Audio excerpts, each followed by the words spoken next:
morning, students. So today is basically the third presentation for ELD1501, Early Learning and Development Areas. I am your lecturer, Mrs. A. Carrim, and you can email me on ecarrier1@unisa.ac.za. So we're starting with Learning Unit 2, and I hope that you all went through Learning Unit 1 and are familiar with the content. Okay, so the purpose of this presentation is basically to give an outcome of the outcomes of Learning Unit 2 and a brief introduction to help you become familiar with the content of Learning Unit 2. So Learning Unit 2 is basically comparing and contrasting early learning development areas in the curricula of New Zealand, India, Uganda, and Finland. So when you have completed this learning unit, you should be able to understand the early learning development areas of 4 countries, discuss country context in terms of early childhood education, their curriculum, and early learning development. You need to be able to compare the 4 countries using the information provided in terms of ECE and reflect on country experiences through personal framings of practice. So let's look at the introduction. So when we think about, comparing and contrasting early learning development areas, we need to understand, is early childhood education the same in each country? Remember, early childhood education services vary greatly from country to country in terms of historical context, policy, structure, responsibility, the ages of children, the different types of settings, as well as the intensity of child participation in different settings. What is the rationale, for creating a national ECE policy? When you think of the rationale for creating a national ECE policy, you need to understand that it's threefold. In terms of a national policy, basically presents a country's vision, for its young children, making goals visible and as well as objectives and strategies that are needed to make this vision a reality. And then you need to clarify the responsibilities of different actors or agencies, as well as cover the multiple, in terms of education, health, social protection, and the economic context in which the child is actually born. And that may be of public and private EC interventions in a country. So why is a national ECE policy essential? Remember, a national ECE policy is essential for ensuring that all children can recap the benefits, of ECE, and it serves as a means to basically support and oversee, basically for monitoring the performance and planning of ECE services. So during the early childhood period, from birth through the early school years, children undergo dramatic developmental changes that need to be considered. And it's basically strongly influenced by social and environmental conditions. And if you look at in developing and developed countries, many children are exposed to risk factors that can adversely impact the outcomes, which you need to consider: poverty, violence, poor sanitation, and malnutrition. So in response to this, countries around the world have developed a range of ECD policies and programs that basically aim to protect young children from these risks and also to support their cognitive, social, physical, and emotional development. So when you're looking at the different countries and comparing, you'll see that there's New Zealand, if you look through the content, there's basically an introduction, the vision and goals for children's development in the early years, the key ideas that shape the curriculum. They also give some ideas that contributed to this development, the principles that underpin the curriculum, as well as early learning and development areas, the conception of practitioners, children, care, and learning, the pedagogies promoted, as well as assessment of children's learning and development, and the partnerships with caregivers, parents, families, and communities. So you'll notice that for each country, the same structure has been identified. Okay, so New Zealand has an ECE policy, that is articulated in pathways to the future. So if you read through the study guide, you'll notice there's a lot of information you need to understand, how it developed a national curriculum framework for early childhood called the Wariki. And this is basically was introduced in 1996 and reviewed in 2017. So the curriculum is basically written in English, and it enables the ECE programs to bring their own philosophical and cultural perspectives to their program in collaboration with parents as well as the local community. So tea, wadiki, is also referred to as a woven mat, and is used as a metaphor to basically describe the way in which its principles and early learning areas are interwoven to develop the curriculum. So you also need to, while you're going through this content, you need to become the thinking teacher. You need to consider questions like, why do they use the idea of a woven mat? Do you think there are historical events that have led to the incorporation of the Maori thinking? How might this freedom help to grow the country of New Zealand? And also, you need to think of the curriculum, how it can be used in a variety of ECE program models. There are five basically main models of ECE provisioning, and it's basically center-based provisions, which include education and care services for 0 to 5 years olds, and kindergartens for 2 to 5 year olds, and also play centers for 0 to 5 year olds. You look at home-based education and care for 0 to 5 year olds, clinic and hospital-based settings, and Maori language nests, which provide integrated EC in the Maori language. So parents choose from the available early learning programs based on their needs and preferences. So children aged 3 to 5 years have fully subsidized access to ECE for up to 30 hours per week. And the maximum number of children per staff member, approximately 10 children per staff member, and 5 children per staff member for children under 2 years. So the vision is basically, now you're looking at the vision and goals for children in this country. So the vision is basically for children who are competent and confident learners and communicators at the same time, with a healthy mind, body, and spirit, and secure their sense of belonging in the knowledge that they have that they make a valued contribution to society. So this vision implies, a society that recognizes Maori as a tangata or wenyao, which assumes a shared obligation for protecting Maori language and culture, and ensures that Maori are basically able to enjoy educational success.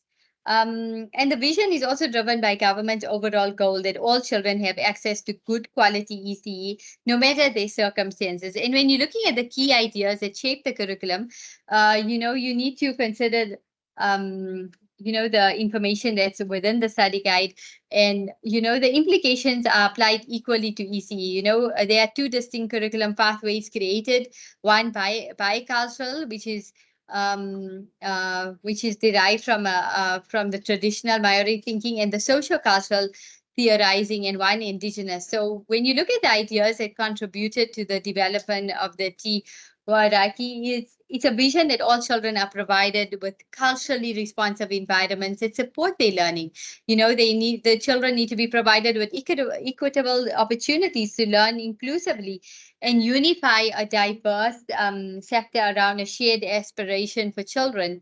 The vision that local communities will use, they'll weave their unique curriculum for their own local districts, and using progressive and social cultural theories, and assume the care and education of children, and recognizing the need to take note of global trends, as well as acknowledging the development of knowledge, skills, attitude, and dispositions that support lifelong learning.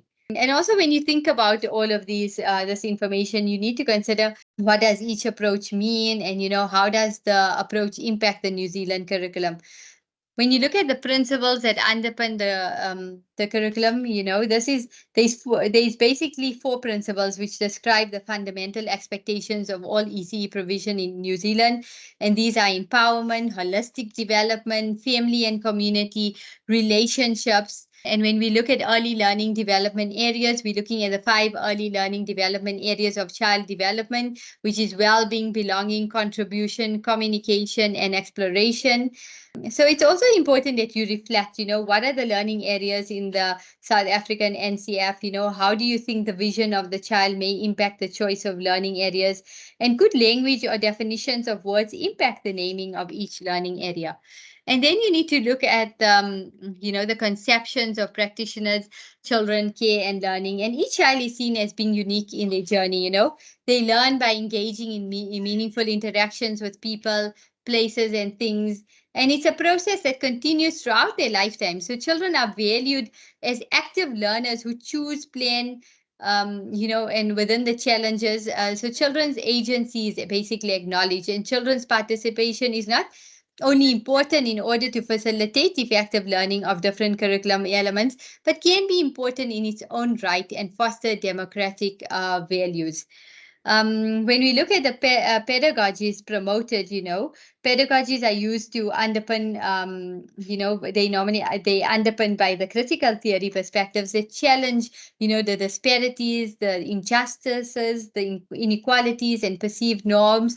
And it also reflects the principles of the Tiwaraki, for example, the principle on empowerment and in guidance on how to promote equitable practices with children, parents, and communities, which includes the free ECE. And also play-based activities are highlighted, which provide a rich array of primary play-based experiences. And it also engages, children learn to make sense of the immediate and wider worlds through exploration, communication, and representation, whilst developing an interest in literacy, mathematics, and other domains, of knowledge. And also, when you're thinking as a thinking teacher, you need to consider what is a cultural tool, what examples can I find of cultural tools in New Zealand, how can I use these tools to be incorporated into child's play, and assessment of children's learning and development. That's basically, Tiwaraki does not encourage assessing children's learning and development against preset milestones. It encourages teachers to understand what children are trying to achieve and what is possible. So the assessment aims to support children and motivate them to reach their potential. And when you look at the partnerships with caregivers, parents, and families and communities, the expectation is that each ECE program will use the Tiwaraki as a basis for weaving the community, with the parents as well. So in terms of aspirations and learning priorities, the cultural perspectives of the local community, specific learning needs of individual children, in the environmental opportunities and constraints, as well as the different resources available in urban and rural settings, and the ways in which parents and communities are basically involved in the program. So there's a lot of information that I haven't touched on, and you will have to read the study guide thoroughly to have a better understanding of that specific country, New Zealand. And now we're looking at India, the National Curricula and Pedagogical Framework for Early Childhood Care and Education. And looking at the introduction, you'll understand that the conscious and systematic education of children from all sections of society began as early as 1937 with the educational philosophy of Gandhi. Prior to 1937, formal education was limited to male members of high caste groups. And now we're going to look at the vision and goals, for children's development in early learning. So it's basically the nurturance and promotion of holistic development and active learning capacity of all children below 6 years of age by promoting free, universal, inclusive, equitable, joyful, and contextualized opportunities for laying foundation and attaining their full potential. So full potential can basically be understood by examining the vision for the Indian child as it reflects their beliefs about children and childhood and what is possible and desirable, for human life at an individual and societal levels. So the curriculum framework views children as happy, healthy, and confident, each child with unique identity grounded in their individual strengths and capacities, and with respect for the unique social, linguistic, and cultural heritage and diversity. So you also need to reflect, what is the view of children in India? What are your thoughts? What does it mean to have a common vision, and how you can define these and make connections between the definitions and the vision of children. And then you look at the key ideas that shape the curriculum. So the rationale was basically developing from 2013 curriculum, which was based on research in neuroscience that confirmed that 90% of brain development has already taken place by the time the child is 6 years of age. And that development of brain is influenced not only by health, nutrition, and quality of care, but also the quality of psychosocial environment that the child is exposed to in these early years. And when you become the thinking teacher, you need to question yourself, why has brain research has such a big impact on early childhood education. And what does this mean for the importance of early childhood education? Care, basically early childhood care and education. So early childhood care and education, ECCE, was acknowledged as making a positive contribution to children's long-term development and learning by facilitating and enabling and stimulating environment in these foundation years of lifelong learning. Okay, so now we can look at, also the key principles used to inform the curriculum. In India, learning begins from birth. Children construct knowledge. Children are curious and eager to learn. They learn through play. The child development and learning are characterized by individual variation. Children's learning reflects a recurring spiral that begins in awareness and moves to exploration, to inquiry, and finally to application. And also, children need to experience success more than failure to form a positive self concept, and also holistically, and benefit from an integrated experiences and education.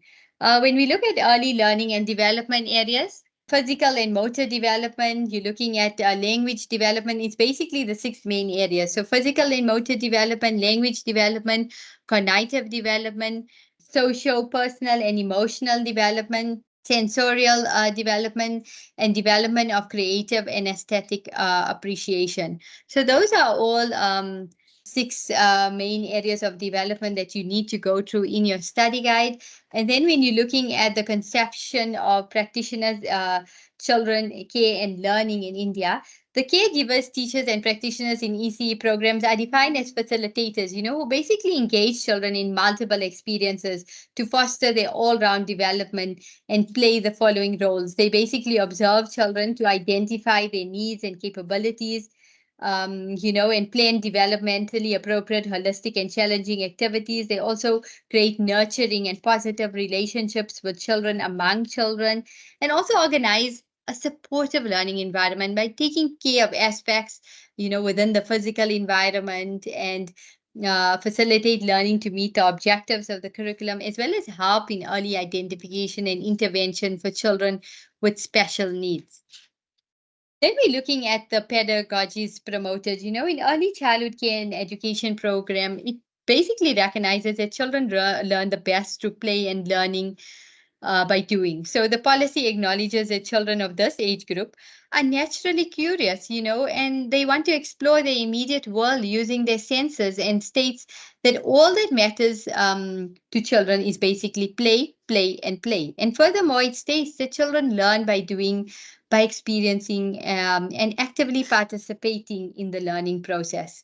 When we look at assessment of children's learning and development, in this country, the assessment of children is formative and continuous, and flow from the experiences planned in the curriculum. So formative continuous assessment implies that observing and documenting the development of the child. So you interpret the evidence from day-to-day experiences of the child with the purpose of recognizing and encouraging strengths and address learning and development gaps. So when they look at the partnerships with caregivers, parents and families and communities, the policy states that in planning for an effective early childhood care and education program, parental participation and involvement is equally important.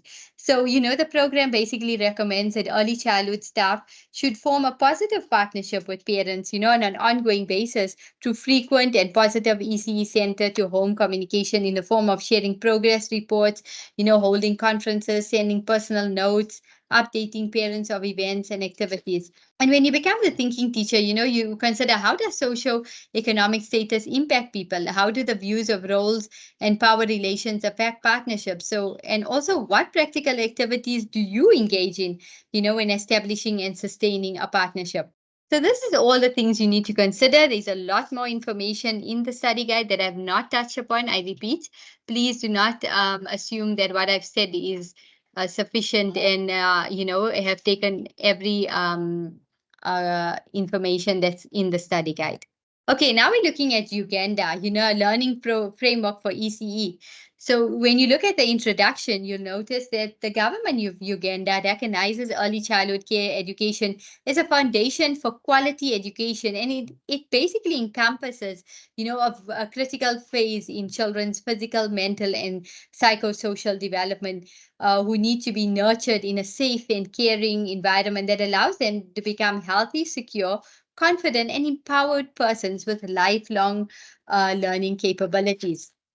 If you look at the goals, the vision and goals for children's development in early years in Uganda, it's basically a country where all children have access to quality CE services. Their goal is to develop capabilities and healthy physical growth of the child through play activities.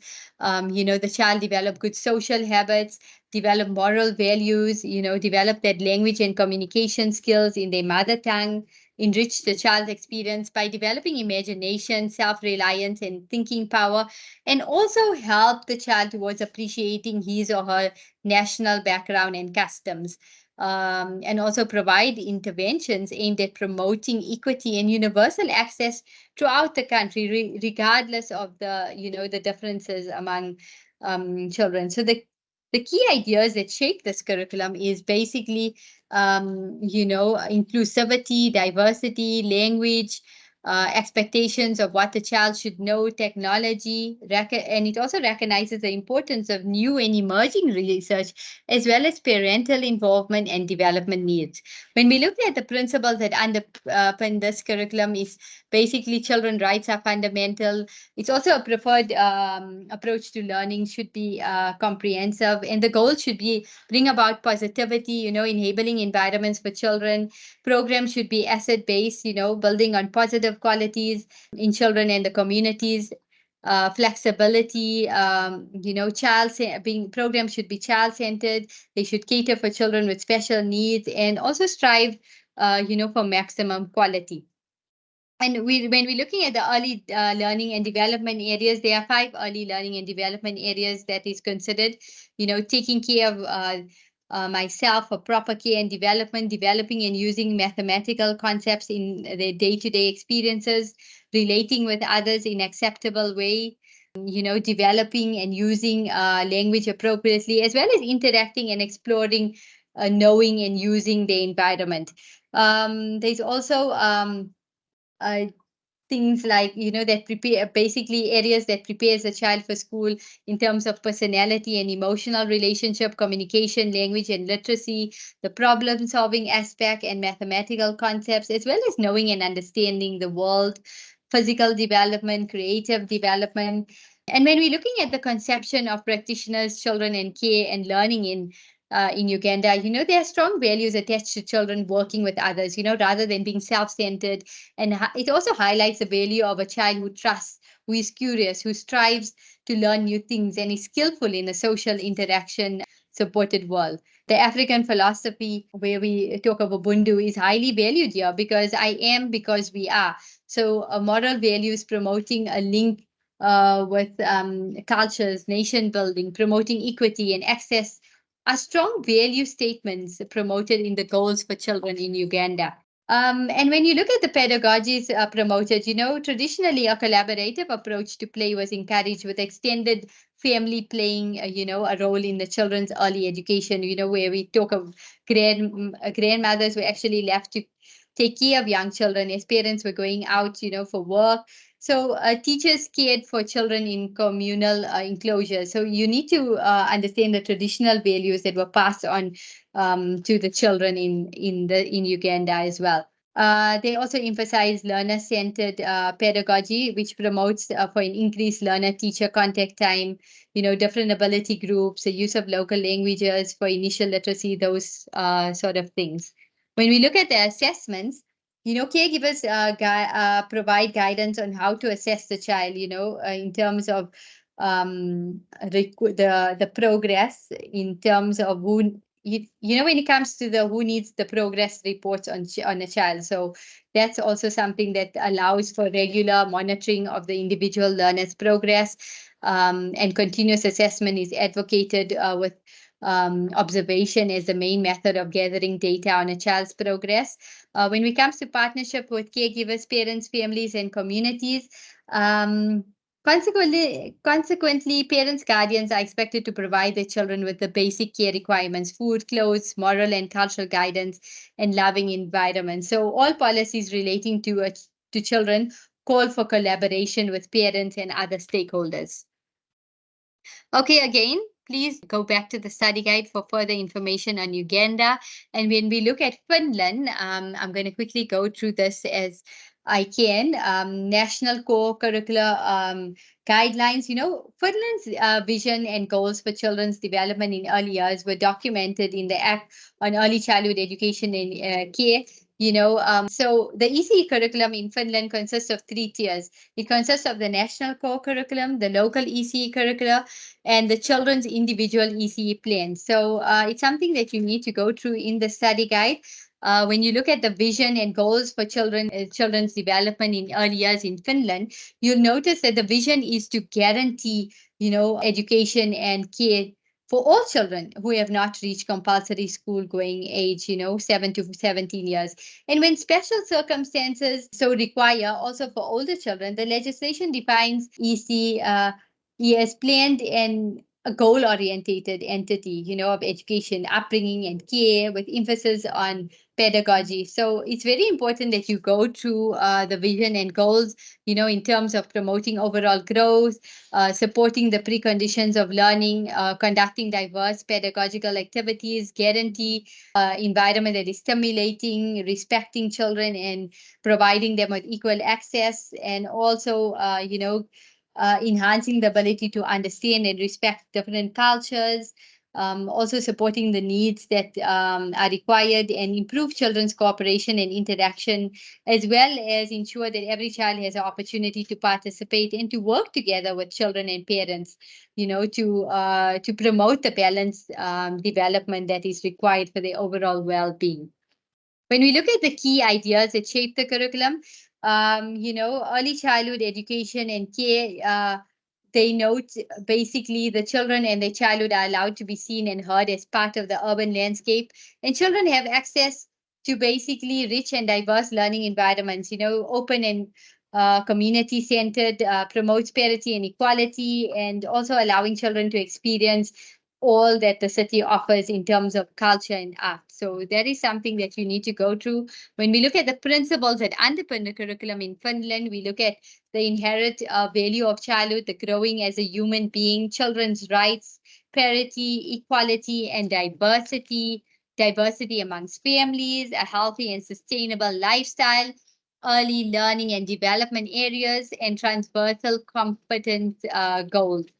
And areas of learning, you also need to consider, the areas of learning are divided in 5 groups here, where diverse world of languages, various forms of expression, our community and I explore and act in my environment, I grow, move, and develop. So these topics can originate in play, stories, trips, or spontaneous interaction between the children or between them and the staff, to name a few sources. And when we look at conception of practitioners, children, care, and learning, we're looking at every child must experience success and feel joy about their actions and being a learner. Children grow, develop, and learn through interaction with other people and their surroundings. So children's well-being is basically promoted by allowing them to calm down and rest during the day, and provide them with a balanced, healthy, and sufficient diet. When you look at pedagogies, it's also looking at children learn by playing, moving, observing, completing different tasks, expressing themselves, and taking part in activities connected to art. So you need to read up on this, where they talk about play is encouraged. The elements of various learning areas are considered to complement within play. And then we look at assessment of children's learning and development. And that's basic something that you're going to read about. The structural factors of quality are related to organizing early childhood education and care. So it's process-related factors of quality that you need to read up on. And when it comes to the partnerships with caregivers, parents, families, and communities, we're looking at cooperation between various stakeholders which support the arrangement of ECE in a way that allows children to receive education and care according to their individual development stage needs. So we've basically touched on each country that is compared in this presentation in Learning Unit 2. So you need to compare the curriculum of selected of the countries like New Zealand, India, Uganda, and Finland as per the study guide using the headings provided, and reflect on common and different components, and basically add your reflections and your recommendations with motivation, within your own setting. Use creative ways to present information and add additional focus areas. So please do look at this table and try to incorporate all 4 countries within this type of table, where you can actually have a good understanding and a quick summary of the differences or similarities between the 4 countries discussed. So just to give you an overview of the of how you can basically go through these countries is read each section of each country carefully and capture the essence of the information in one sentence and work with one focus area. I know it will be overwhelming, to go through everything and not focus on one area at a time to see the similarities and differences. And also, when you're looking at the similarities and differences, it can be identified by looking at the words used as well as the ideas behind the words. So do not be afraid to add your own thoughts about what you are reading, what you are reading in each sentence. Remember that I've noted that you need to become the thinking teacher. So work through the self-assessment activities so that you understand this rather long chapter well. Thank you for listening. I know it's a lot of information to take in, but I've just tried to touch on each country and show you that you need to compare the 4 countries and take each topic area at a time so that you have a good understanding of the similarities and differences, and take it within your own context and look for the best practices that will work in our country as well. So all the best, and I'll see you in the next presentation.